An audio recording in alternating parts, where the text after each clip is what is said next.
ह्यांची सकाळची सुरुवात अशी कशी होती तेच समजत नाही मला. रात्र पण तशीच होती, सकाळ पण तशीच होती. दिवसभर ह्यांचं खेळणं तर चालू असतं. उठलं की खेळ, झोपताना खेळ, दुपारचं खेळ आणि त्याच्यामध्ये आला शनिवार रविवार. बापरे, शनिवार रविवार म्हटलं तर माणसाची डोक्याची हेडेकच झाली. आणि ह्या चौघांचं सारखं खेळ खेळ खेळ खेळून मी थकून गेले अक्षरशः. म्हटले खेळतात त्याच्यावर त्यांच्यासाठी मस्त पोहे बनवावे आणि पोहे भिजायला घातले. तेवढ्यात वेदान पण उठलं आणि मग मी लक्षच दिलं नाही की त्याचा बिछाना उचलायचा राहिलाय. कारण की ह्याचा बिछाना म्हटलं असंच पडून राहीन दिवसभर, मग त्यासाठी पटकन उचलून घेतला. आणि असंच पडून का राहीन, कारण की ते ना येऊन ह्याच्यावर 10 वेळा झोपून जातील. मग ह्यांच्यासाठी गरम गरम मस्त पोहे बनवले. आणि पोह्यात काही जास्त टाकलं नव्हतं, म्हणजे सगळं तर टाकलं होतं पण मिरच्याच टाकल्या नव्हत्या.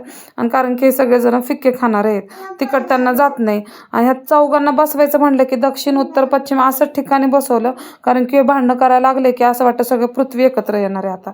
मग ह्यांच्यासाठी मस्त पोहे दिले आणि मी पण फ्रेश होऊन आले.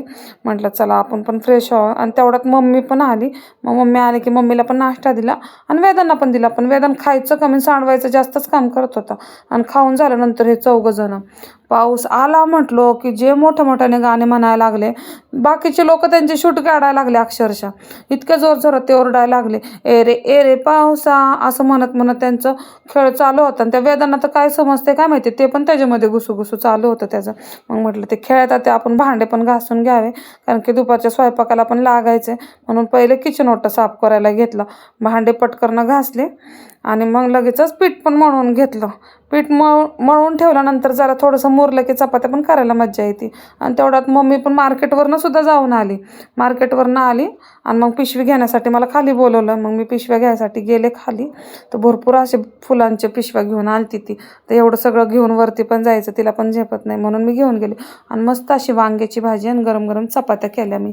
वांग्याची भाजी जर तुम्हाला रेसिपी पाहिजे असेल तर मी त्याची रेसिपी खाली अशी त्रिकोणी आयकॉनमध्ये दिलेली आहे, तर तुम्ही बघू शकता. आणि पोरांना मग साखरेची चपाती करून दिली आणि त्यांनी चौघा असे तुटून पडले साखरेच्या चपातीवर. ते खाल्ली त्यांनी शांत बसून. मग माझ्या घरी छानसं असं गोंडूचं पिल्लू आलं. आता त्या पिल्लूचं तर उद्या बड्डे आहे मस्त मस्त. तर हे माझ्या फ्रेंडचं बाळ आहे, पण ती इतकं छान नोकरे करत होतं, बापरे बाप. ते नोकरे बघूनच मला त्याला अक्षरशः 2-2.5 तास कसे गेले तेच समजलं नाही. आणि मग आम्ही मस्त मज्जा केली. आणि तिला माझा फोनच ओढायचा होता, सारखी यायची माझा फोन घ्यायची. मग आहे ना त्याचं खेळ झाल्यानंतर मग ती पण तिच्या घरी निघून गेली. आणि मग लागले मी हार करायला लागले. आणि इथं आमचे मोठे दाजी पण आले होते. मग सगळेजण बसले होते. मग तुम्हाला माझा व्हिडिओ आवडला असेल तर आपल्या चॅनलला लाईक करा, शेअर करा, सबस्क्राईब करा. भेटूया उद्याच्या व्हिडिओमध्ये. बाय.